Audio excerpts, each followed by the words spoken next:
So, here's the part 2 kung paano mag-apply ng Pag-ibig Calamity Loan. Click nyo lang yung apply for a short-term loan. And then, baba kayo. Makikita nyo dyan yung download form and then click proceed.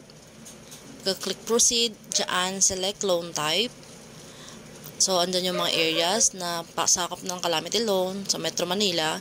Then, lagay nyo lang yung member ID or yung Pag-ibig ID number nyo. Then, click validate your MID number para lumabas dyan yung info nyo.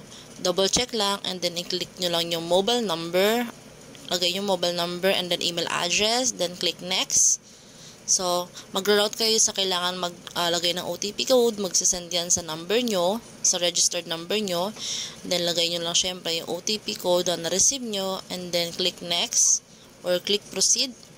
Mag-route na dyan sa details. So, nakita nyo yung details ko sa taas. So, binilisan ko lang para hindi makita lahat. So, select cash card.